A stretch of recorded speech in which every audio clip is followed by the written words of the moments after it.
Açıklamalar geldikçe farkındayım. Sen zaten gördükçe bizimle paylaşacaksın son dakika bilgilerini. Ama bulunduğun noktayı bize biraz anlatmanı istiyorum. Özellikle şunu anlatmanı istiyorum. Sen şu anda yayınını yaptığın yer, yani dün Donald Trump'ın mitingini gerçekleştirdiği ve saldırıya uğradığı yer. Neresi, ismi ne ve aynı zamanda orada daha önce görebiliyorsan, şayet ki göremiyor da olabilirsin, o saldırının gerçekleştiği, saldırganın bulunduğu yer neresi? Mitingin yapıldığı alan, şu an polis aracını görüyoruz. Yolu kapatmış. Normalde buradan girmişti dün o mitingi izlemeye gelenler. Hatta bunun arasında bir tane hayatını kaybeden, iki tane de hala kritik durumda olan var. İşte buradan girmişlerdi. Bu yoldan miting alanına doğru ilerlemişlerdi Kaan. Ve kaç kilometre ya da metrelik bir mesafe var? Çok uzak değil, yani yürüyerek buradan herhalde 10 dakika içinde, hani yavaş bir yürüyüşle, normal bir yürüyüşle, hani 7-8 dakikada, 10 dakikada buradan gidebilirsiniz. Hemen şöyle biraz yolu aslında derinliğini ben göstereyim polis arabasının arkasından.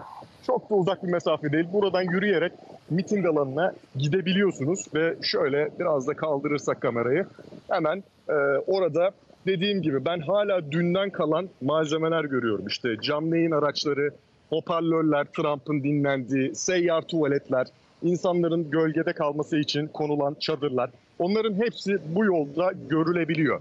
Ve buradan ilerlediklerinde oraya vardılar ve şu görmüş olduğumuz, o dün de konuştuğumuz tek katlı binaların, şöyle kahverengi olarak biraz daha yaklaşırsam, burada o Trump'ı korumakla görevli polislerin, sniperların da buralarda bulunduğunu tahmin ediyoruz. Tabii bunun diğer tarafı da var. Biz buraya geldiğimiz gibi yayına bağlandık ve buradan ilk görüntüleri aktarıyoruz. Mutlaka buranın tabii etrafını, dört bir tarafını keşfetme fırsatı da bulacağız buradaki önümüzdeki saatlerde. Ancak bütün olayların gerçekleştiği, asıl olayın olduğu yer işte şu parmağımızla göstermiş olduğumuz büyük, devasa Amerikan bayrağının dalgalandığı yer Kaan.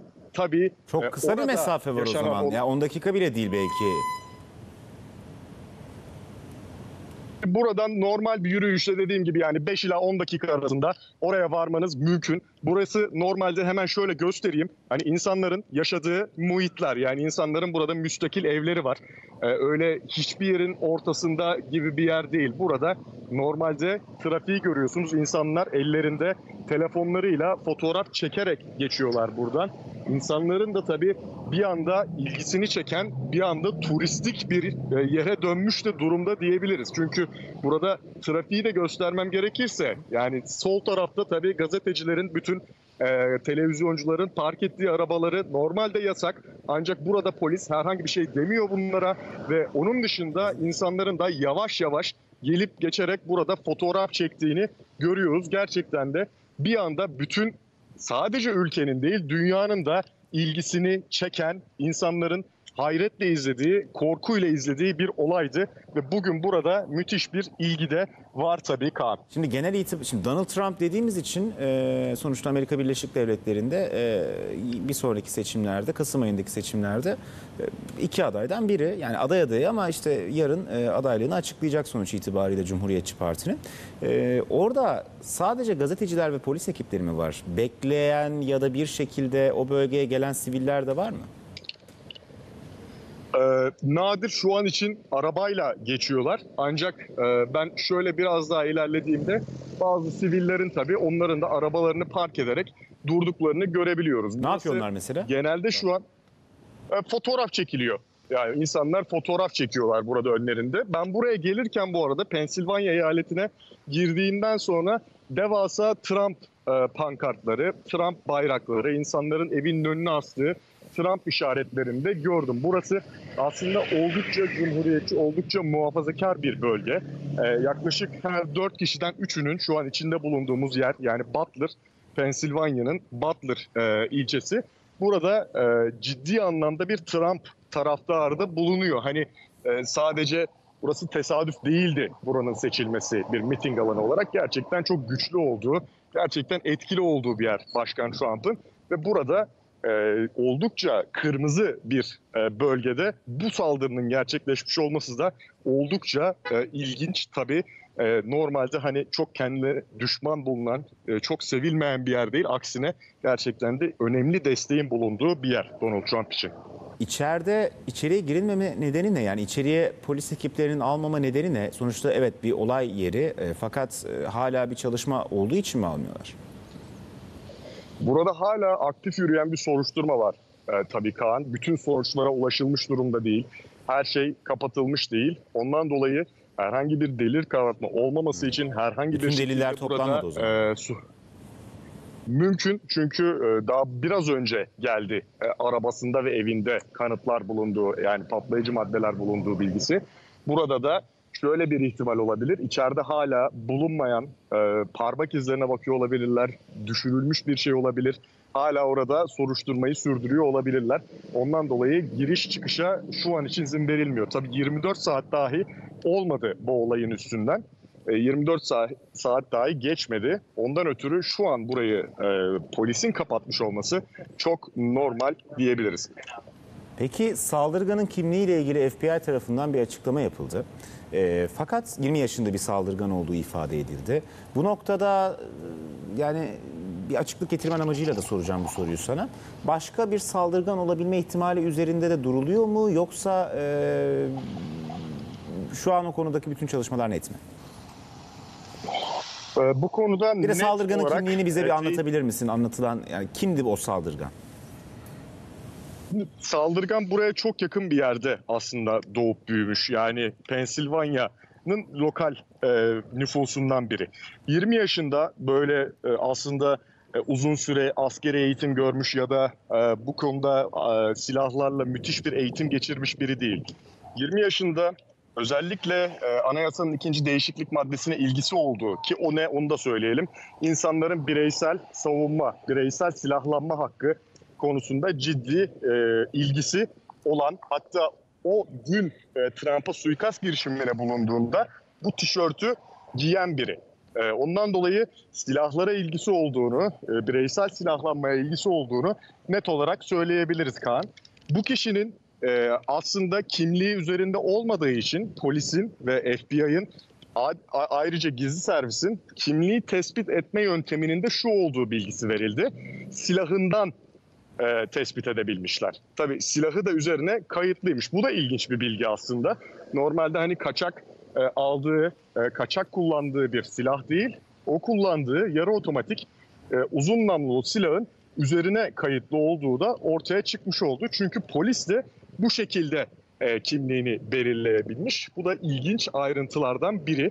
Dediğimiz gibi bu bölgede yaşayan biri, cumhuriyetçilere daha önce oy verdiği de söylenenler arasında, bu bilgiler arasında gerçekten de çok tuhaf bir profil Kaan. Hem 20 yaşında hem bu bölgede yaşıyor. Yani gerçekten yoğun cumhuriyetçilerin yaşadığı bölgede yaşıyor. Silahı üzerine kayıtlı. Sanki bunun arkasından çıkacak sebep, aslında motivasyonu neydi? Bunlar daha resmi anlamda açıklanacak ama daha açıklanmadan bile çok tuhaf bir olay olduğu, neden Başkan Trump'ı öldürmeye çalıştığı, neden bunu Cumhuriyetçi Parti'nin kongresinden 2 gün önce yaptığı, bunların hepsi gerçekten de çok ilginç, açıklanması şu an için en azından zor olan şeyler. Yunus, şimdi benim anlamadığım ve gerçekten anlamadığım, dünden beri anlamadığım bir detay var. Burada bu görüntüleri gösterdiğin için öncelikle sana çok teşekkür ederim. Çünkü bu görüntüler üzerinden bu soruyu soracağım. Daha net bir cevap vereceğini de düşünüyorum. Polis arabasının olduğu nokta haliyle o miting alanına giriş yeri değil mi? Önce onu sorayım.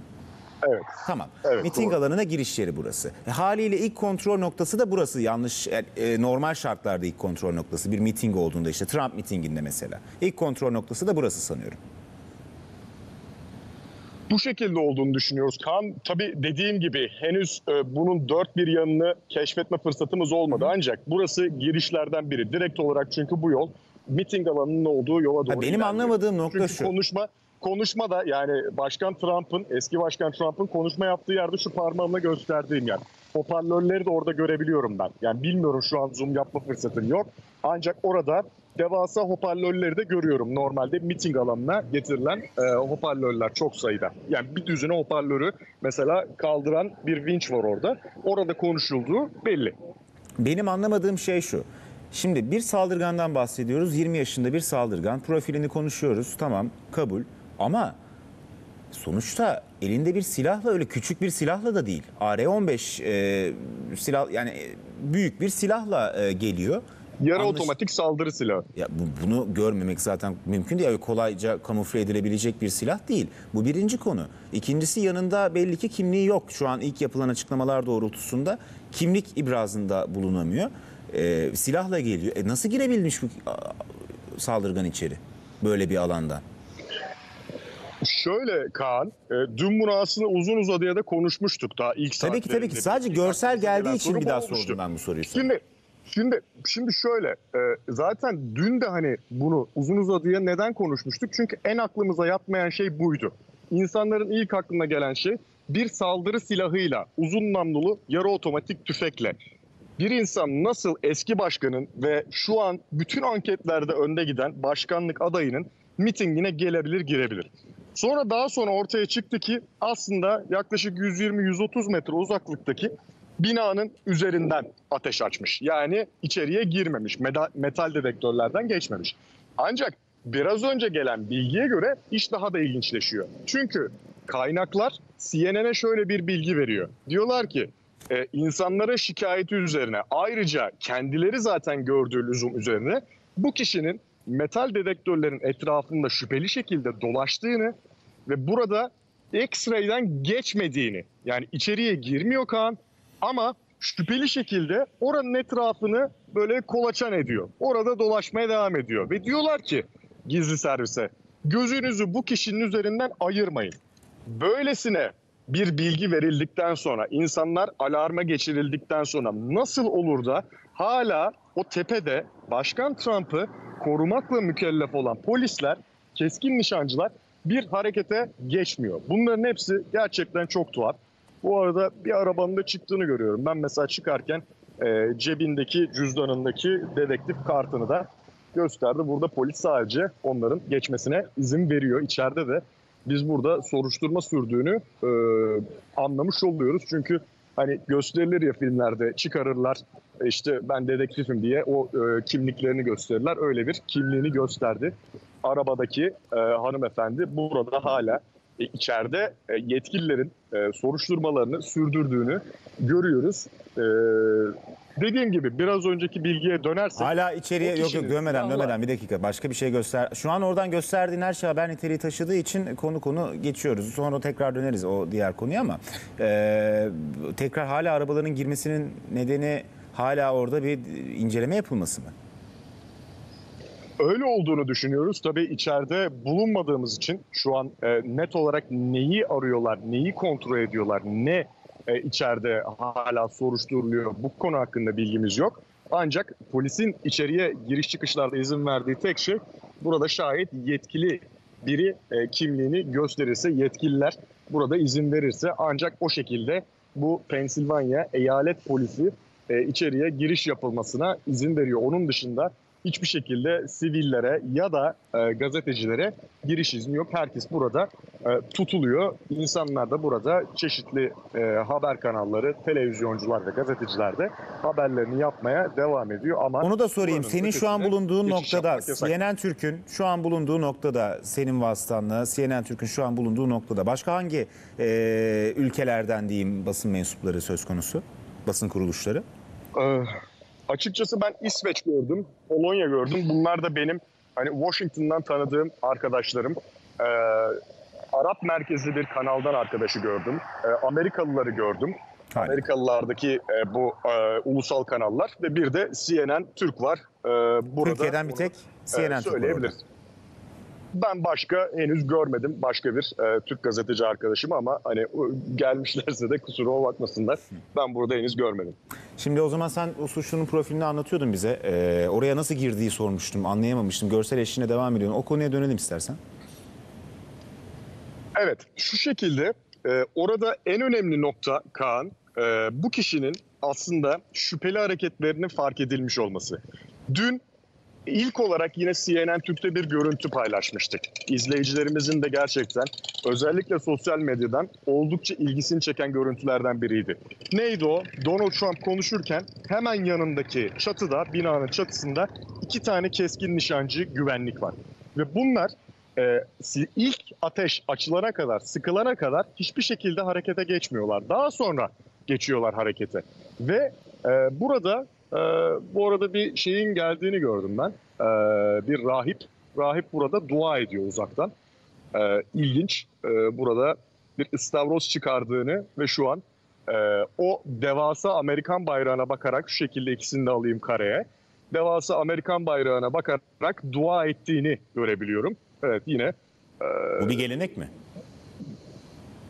Açıkçası ilk kez gördüm ama buradaki rahip gelip burada sanırım hem burada hayatını kaybeden Trump destekçisi için hem de şu an hastanede kritik durumda olan 2 Trump destekçisi için dua etti. Ondan dolayı bu kişiye izin verdiğini anlıyoruz. O da zaten mekana kadar gidemedi. Yani o miting bölgesine kadar gidemedi ama hemen yakınında duasını etti ve şu an polisle de el sıkışıyor. Burada teşekkür ettiğini görüyoruz. Zaten rahip olarak cübbesini giymiş burada. Onu görebiliyoruz net olarak. Duasını etti ve şu anda da eyalet polisine, Pensilvanya eyalet polisine teşekkür ediyor bu izni sağladığı için. Bu da tabii ilginç görüntülerden biri Kaan. Çünkü dünden bu yana şöyle bir şey gerçekleşti. Aslında yine bunun özellikle altını çizmiştik dün. Neyin altını çizdik? Bir birleşme oldu Amerikan halkında ve Amerikan siyasetçilerinde. Normalde siyasetin dili çok çirkinleşmişti, çok kabalaşmıştı, çok sertleşmişti ve özellikle Donald Trump'a yönelik Demokrat Parti tabanından kendisinin durdurulması gereken, demokrasiye tehdit, faşist ve diktatöryal bir kişi olduğu söyleniyordu. Ondan dolayı bazı aslında kongre üyeleri de sizin bu söylemleriniz Donald Trump'a saldırılmasına sebep oldu, durdurulması gerekiyor diyordunuz, hedefe konması gerekiyor diyordunuz ve işte sizin yüzünüzden bunlar oldu diye de eleştirilerde bulundular. Burada tabii biraz önce dua etmesi, insanların burada partisi fark etmeksizin Donald Trump'ın iyi olduğuna yönelik haberleri memnuniyetle karşılamaları, keza başkanın, başkan yardımcısının, bütün bakanların ve kongre üyelerinin de aynı şeyi söylemesi bir anda o iklimi yumuşattı. Ve dün de ilk kez yine yayınımızda söylemiştik. İnsanlar burada bir birliktelik, aidiyet duygusu oluştu ve Trump'ın ilk açıklamaları da hani demiştik ya 2 ihtimal var. Ya bunu radikal sola, antifaya, ona buna suç atarak geçirecek ya da insanları birleştirici mesajlar verecek. İkincisi oldu. Trump aslında çok mantıklı bir politika yürütüyor dünden beri.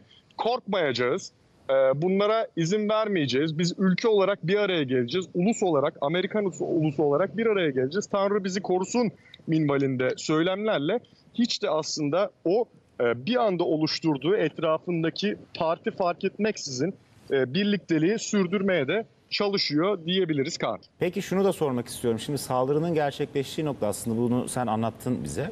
Saldırının gerçekleştiği noktaya şu anda ulaşım bir kez daha doğrulatalım. Şu an mümkün değil sanıyorum. Polisin orada çok ciddi önlemi var. Evet, doğru. Peki. Ama uzaktan en azından mesafeyi göstermek anlamında bize saldırının gerçekleştiği noktaya ilişkin biraz önce parmakla göstermiştin ya, bu şekilde bir anlatabilir misin? Tabii şu an o bulunduğumuz noktadan gösterdiğimizde ilk önce şunu söyleyelim. Burada polis... Bu şu an senin geldiğin nokta, bu arada onu da doğrulatmak için, senin geldiğin nokta şu anda gelebileceğin son nokta değil mi? Evet. Buradan itibaren geçiş yok. Hatta şurada bir tane normal vatandaş da geldi. O da buradan uzaktan izliyor. Onu da göstermiş olayım. Tabii yani elini göstermeden elinde başka bir şey var. Ondan dolayı göstermeler şu şekilde. Yani insanlar da sadece buraya gelip bu tellerin arkasından, şu tellerin arkasından izleyebiliyor. O devasa Amerikan bayrağının olduğu yer, şöyle elimle gösterdiğim, olayın yaşandığı yer. Bakın insanlar buraya geliyor. Biraz önce de söylemiştim Kaan. Geliyorlar, fotoğraf çekiyorlar. Burada bu nokta adeta hani artık insanların gelip geçerken durup fotoğrafını çektiği, ölümsüzleştirmek istediği bir yer haline gelmiş durumda. Ve o devasa Amerikan bayrağı da adeta buranın artık bir meydan, bir anıt haline geldiğini, buraya insanların belki de aylar, belki de yıllar sonra gelip tekrardan bakın Amerika'nın 45. başkanı ve belki de 47. başkanı burada suikast girişimine uğramıştı diyeceği yer. Burada o tam olarak o bölgeye gidip görmemiz lazım tabii. Tam o sniper, tam o saldırgan hangi binaya çıkmıştı? Ama etrafındaki işte o miting alanının etrafındaki tek katlı binalar da burada bulunuyor. Aslında güvenlik zafiyetinin en çok konuşulmasının sebeplerinden biri de bu kadar açık bir alanda sadece belli başlı sayıda tek katlı binalar varken neden hepsinde güvenlik bulunmuyordu? Neden hepsinde saldırganı engelleyebilecek ya da başka muhtemel potansiyel saldırganları engellemeye çalışacak biri bulunmuyordu? İşte bu soruların cevabı hala verilebilmiş değil Kaan. Hatta bunun üzerine bir de üstüne üstlük bu kişinin şüpheli hareketlerinin de saldırıdan dakikalar önce bildirildiği ve dikkatli olunması gerektiğine yönelik telsizlerden bilgi geçildiği de söylendi diyebiliriz. Yani burada yine söylemiştim, biraz önce göstermiştim. İnsanlar ellerinde fotoğrafları, telefonlarıyla fotoğraf çekmeye geliyorlar. Video çekiyorlar. Gelen geçen burada araba trafiği tabii yoğunlaşmış durumda. Trafik de oluşuyor burada park edilen arabalardan ötürü.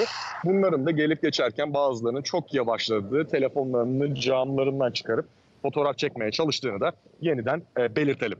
Genelde bu tarz suikast girişimleri yani o suikast girişimi ölümle sonuçlandığında ya da sonuçlanmadığında, yani tırnak içinde öldürülmek istenen kişinin öldürüldüğü suikastlarda, diğerlerinde de yaralı olduğu durumlarda da bir anma töreni olmasa bile bir işte karanfil bırakma ve benzeri, iyi dilek sunma ve benzeri sivillerin o söz konusu kişinin destekçilerinin yaptığı bazı eylemler olur. Bu tarz bir şeye denk geldin mi sen? Orada bir ses mi var? Evet, arabayla geçerken bir üstü açık arabadan Trump Trump diye bağıran bir hanımefendi vardı. Amerikan bayraklarıyla bezeli bir arabanın üzerinden geçerken Trump Trump diye bağırdı. Dediğim gibi burası gerçekten de Trump'ın kalelerinden biri. Bu bölge, Butler bölgesi, %75 cumhuriyetçi demiştik. Ve ben buraya gelirken de arabayla sık sık evlerin bahçelerinde Trump bayrakları, Trump işaretleri, bunların olduğunda görmüştüm. Dediğim gibi burada ilgi şu an için bu şekilde insanların gelip fotoğraf çekmesi olarak gerçekleşiyor. Büyük ihtimalle uzun bir süre burası Trump'ın suikast girişimine uğradığı yer olarak hafızalarda yerini alacak. Şimdi sıcak bir gelişme verelim izleyenlerimize. Amerika Birleşik Devletleri Başkanı Joe Biden Beyaz Saray'da yaklaşık yarım saat sonra açıklama yapması bekleniyor. Ne söyleyeceği çok önemli. Şunu da ifade edelim. Joe Biden'ın aslında bu açıklamayı daha önce yapmasını bekliyorduk ama ertelendi. Ertelenmesinin nedeni ne olabilir? Büyük bir soru işareti. Bunu da konuşacağız. Sana da sorayım Yunus. Neden ertelenmiş olabilir ve ne konuşacak? Ne anlatacak Biden yarım saat sonra? Şimdi Başkan Biden bir briefing almakta şu an biz konuşurken. Bunu yani yayına girmeden bilgisi gelmişti bana Beyaz Saray'dan. Şu an briefing alıyor. Kimden alıyor onu hatırlatalım.